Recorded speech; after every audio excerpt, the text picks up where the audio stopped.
whenever you ask a fitness professional a specific question, a lot of times the correct response is it depends. So anytime you ask something about fat loss or muscle building, a good trainer is always going to say it depends, okay? So when you want to talk about how do I get in shape, it really depends on a lot of things.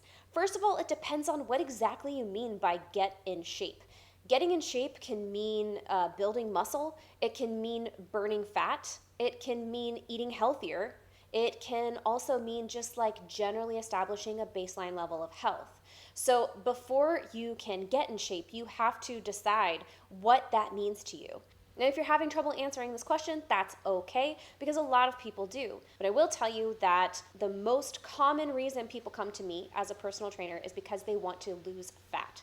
We live in a society that really sets us up to be fat. It's pretty fucked up. We spend the majority of our days sitting still at a desk, and then when we get home from work, we sit still on the couch watching Netflix. So because we don't spend a whole lot of our time moving, our bodies don't really burn a lot of energy. And when it comes to body fat is really just our body's stored energy from the food that we take in.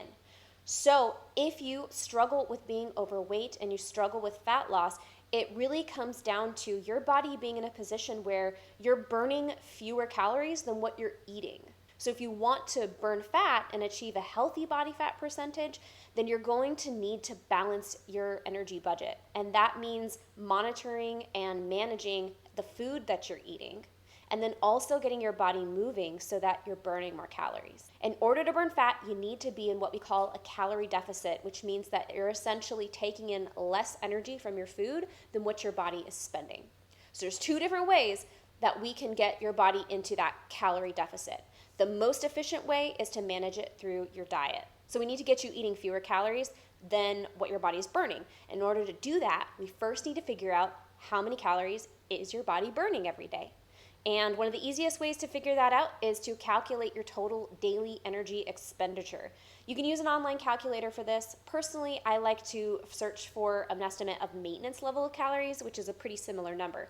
Maintenance level of calories is the amount of calories that you would need to eat in order for your body to stay the same weight without gaining fat or losing fat. So it's a pretty similar number to your total daily energy expenditure. You can calculate either number online.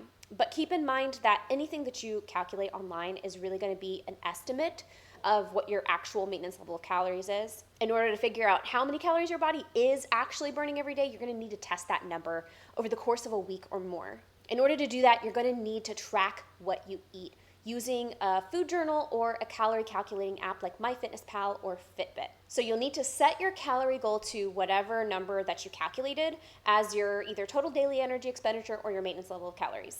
Track what you eat every single day and try to eat the same number or really close to the same number that you calculated. Now make sure that you weigh yourself on day one before you begin this process, and then weigh yourself again 7 days later. Now if your body weight goes up, then the number that you calculated is probably a little bit too high to be the number of calories that your body burns every day, because your body stored some of that energy as fat, right? So in that case, you'll want to test the number again after you reduce about 100 to 250 calories. Set a new goal for 100 to 250 calories less, and then test that number again over a week. Weigh yourself again at the end of another week. Keep doing this until your weight stays the same. When your weight stays the same, you know that you've reached pretty close to that number of calories that your body burns every day. And the same thing you'll do if your body weight goes down. If your body weight goes down, then that means that the number of calories that you ate is actually too low. It's lower the amount of calories that your body burned every day. So you'll need to adjust it by adding between 100 and 250 calories and eat that number for a week, and then keep testing, keep adjusting until your body weight stays the same. Now, once you've reached that point where your body weight stays the same, and you've got a good idea of how many calories your body is burning every day, you could eat that same number of calories and your body weight would just stay the same for a really long time if you changed nothing else. If you didn't start exercising, if you didn't change anything about your routine, your body weight would stay about that. And this is a good number to know. We want to be aware of what your maintenance level of calories is. We need to know how many calories your body burns in order to get your body into a place where it's burning more calories than what you're eating. So from here, there's a couple of things that you can do. One is you can reduce your calorie intake so that you are eating less than what your body is burning every day. And we would call that being in a calorie deficit. So you would use a food tracker or a food journal to set a goal for between 100 calories up to 1,000 calories below what your body burns every day to keep yourself in a calorie deficit by making sure that you are eating less calories or fewer calories, and you stay that way for at least a week or more. Usually people will need to be in a calorie deficit for a number of weeks, if not months, in order to reach their fat loss goals. But if you stick to that calorie deficit, in general, you're going to see your weight go down. Now keep in mind that the lower you go underneath your maintenance level of calories for your deficit, the harder it is going to be to maintain that calorie deficit. It is really hard to be on a diet when you're eating less calories than what your body is burning. And if you're managing it just through your diet, it takes a lot of discipline, a lot of willpower. This is where a lot of people have some trouble, right? For beginners, I generally don't recommend eating below 250 or 500 calories at most below your maintenance level of calories, because it's just really hard on your system to maintain a really low calorie intake. You feel hungry all the time, and also the lower you go, the more likely that your body is also going to break down lean muscle tissue. And this is a problem because lean muscle tissue is one of the main drivers of our metabolism, right? So as you break down more lean muscle tissue, your metabolism will slow down, which means that you'll need to eat even fewer calories every day in order to keep your fat loss going. So it's really tricky, but I know plenty of people who manage their fat loss journey through diet alone, where they're managing how many calories they're eating, and they're eating a specific number below their maintenance level calories. They keep eating less calories than what their body burns every day, and they're able to reach their fat loss goals. A lot of people are able to do this in the first, year or so of their fat loss journey without adding any exercise, and they have some success. However, eventually you reach a point where you hit what we call a fat loss plateau or a weight loss plateau. The reason why a lot of people hit a fat loss plateau when they're managing their fat loss through diet alone is because of the loss of lean muscle tissue. So if you're not adding exercise into your fat loss plan, you risk running into a fat loss plateau because your body is going to need fewer and fewer calories as time goes on in order to keep up with its fat loss. Eventually you'll reach a point where the amount of calories that you need to eat every day is like dangerously low.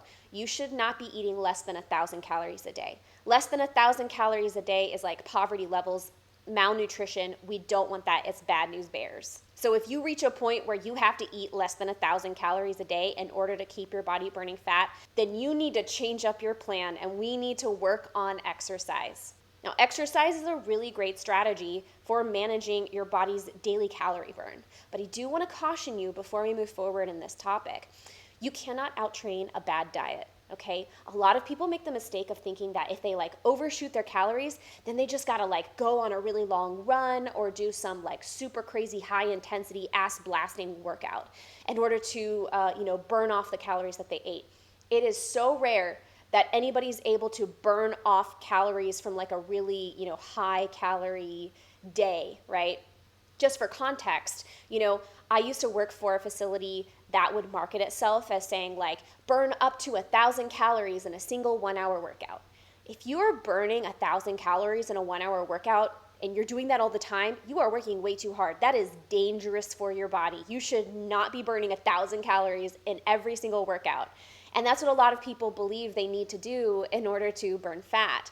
But remember, the most important thing when it comes to burning fat is being in a calorie deficit. And the best way to do that is to manage it through your food, okay? Where exercise plays the best role is in boosting your metabolism.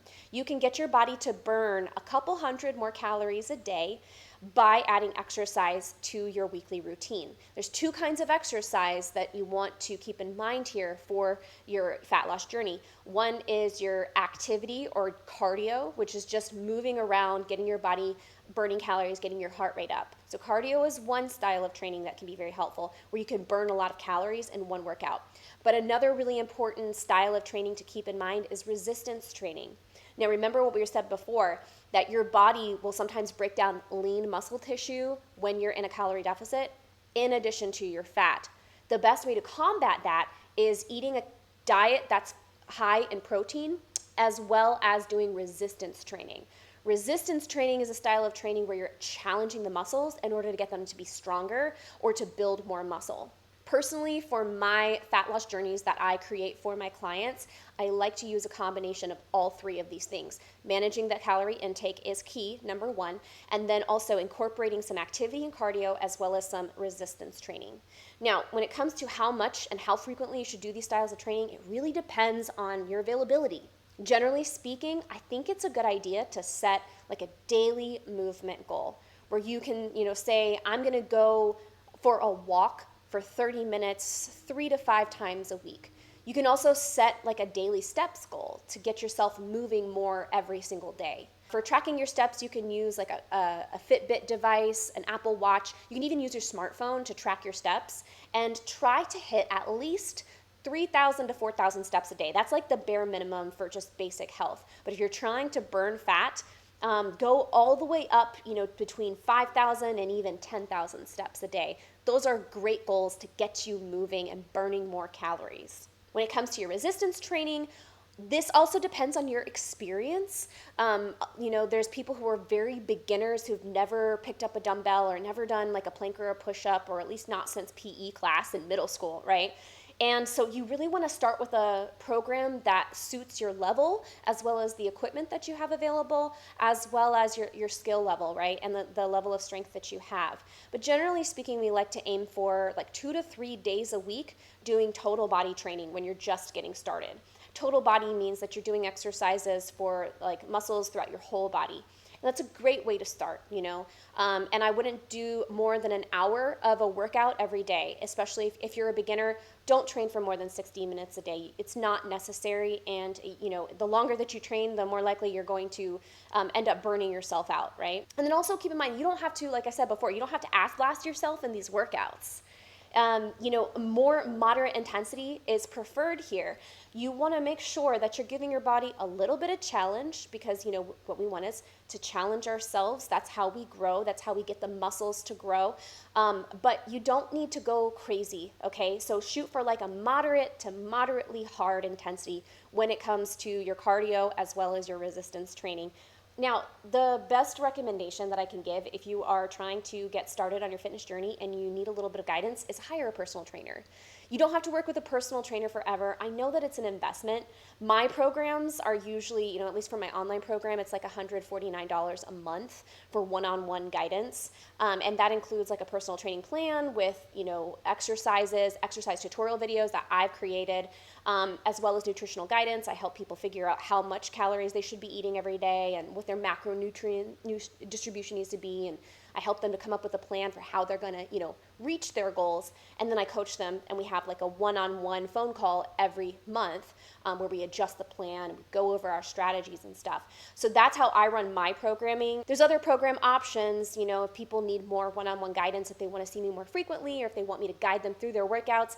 There's options for that. If you're just getting started, I think it's worth the investment, if you can budget for it, to work with a personal trainer at least for 3 to 6 months just to get you started. This is a great way to make sure that you're, hitting the ground running with a good plan. You've got someone to keep you accountable, and you have somebody that, like, if you run into problems or you have questions, is there to guide you. So those are my trainer tips, recommendations for getting in shape if your goal is for fat loss. Now, in a future video, I'm going to cover how to get in shape when what getting in shape means for you is building muscle, or what people sometimes say is getting toned. And we'll talk about that word toned in that future video. In the meantime, make sure to like this video and leave a comment in the comment section below. If you have any questions, feel free to reach out, leave them in the comments, or you can join my Coaching Corner Discord server. The link for that is in the description below this video. If you would like to work with me as your personal trainer, you can check out my website. The link for that is also in the description below. I am taking on clients right now, so I would love to hear from you. And don't forget, you can always join me live at twitch.tv/jdgains on Tuesdays and Thursdays, 11:30 a.m. Eastern Standard Time.